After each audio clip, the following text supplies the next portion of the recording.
Nitampa Kanatawama Gaskata Squamson, Neesu Wushuwunoag, Director General of the Federation of Aboriginal Nations of the Americas. I hope that this video finds you all well and in good spirits and blessed by the great Creator. I'm assuming that most of you have heard. If not, I will post links down low to the Boston Globe article and to the piece that Brown University put out. The lands are officially back to the Pokanoket tribe. We are both ecstatic and very appreciative to the Creator for all of His blessings and guidance.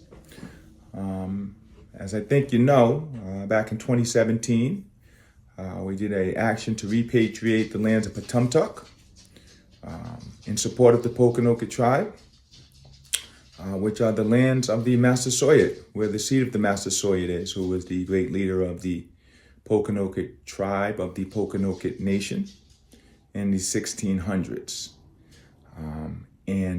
We did that because the Pokanokets had never relinquished those claims to those lands.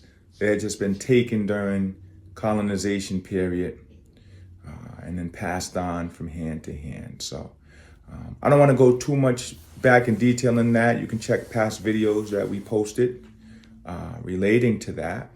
But last week, the official transfer was made, facilitated by Dr. Taino Fire River Palermo, Esquire, legal director for the Center for Indigenous Peoples' Rights, and also a chief of the Federation as well. And I just want to share that, I hope that this is motivation and proof positive to tribal nations that are out there that federal recognition isn't like the bottom line. Federal recognition doesn't make you an Indian tribe. It's a relationship that an Indian tribe can form with the federal government to provide access to resources and supports that other tribes who aren't federally recognized can't necessarily access. But it doesn't mean that you're an Indian tribe. It just means that you can get access to certain funds if you have that certain relationship with the United States federal government. For the tribes that are not federally recognized, there is a concept of federal common law Indian tribe, because federal recognition started in the late 70s, early 80s, 1970s, 1980s. But the question that we have always posed is, well, what were Indian tribes before federal recognition was instituted? And there's been a really good job of framing things in a manner where Indian tribes start chasing after the federal government for approval of who they already are. Sovereignty as a concept is inherent. As an Indian tribe, you have inherent sovereignty.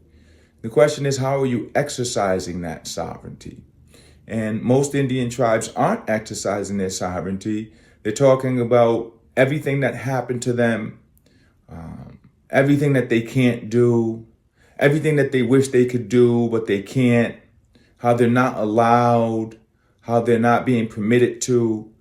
All of this madness that is not reflective of being an Indian tribe. And it's not reflective of sovereignty. A sovereign doesn't beg another sovereign to acknowledge them for who they are. Now, there are standards to this federal common law principle. It's ethnicity. You have to actually be the Indian tribe. So it's not a group of people who just get together and say, oh, we're going to be this. There's territoriality. You have to be associated with particular lands. That's why the madness that we see, well, we're from all of these lands doesn't work. No one's from everywhere. You have to be functioning as an Indian tribe and hold yourself out as an Indian tribe.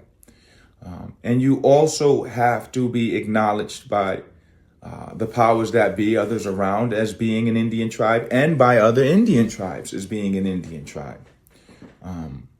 So there is a standard to it. Not anyone can just pop up and be like, oh, this is us, give us our land, or give us land.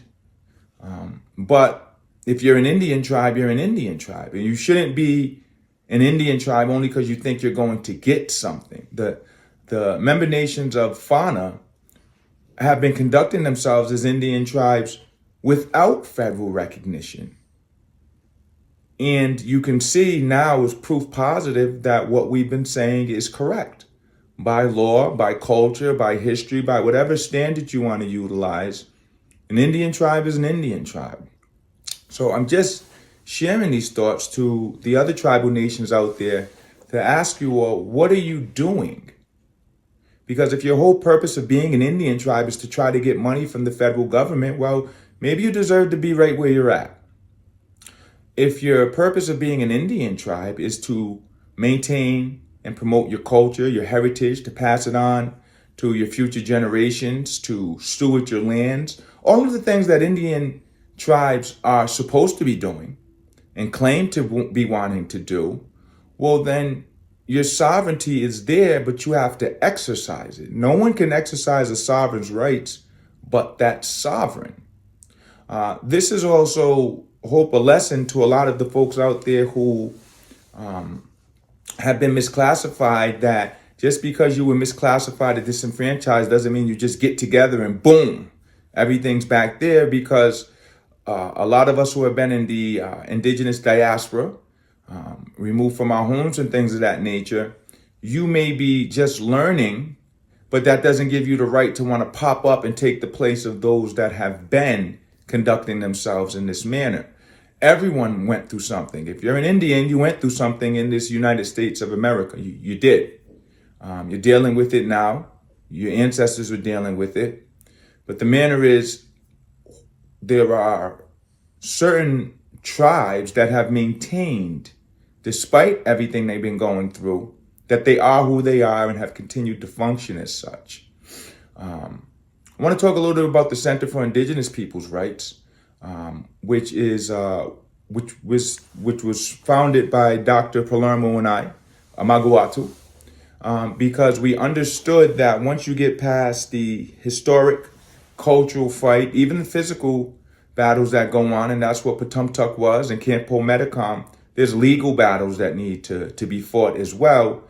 Because in my opinion, and in FANA's opinion, that's kind of the last frontier for indigenous rights, understanding the law and how it applies. And, we often hear this language, the white man's law, and that's the white. No, it's the law. And the law is the law, regardless of who, what, when, where, or why.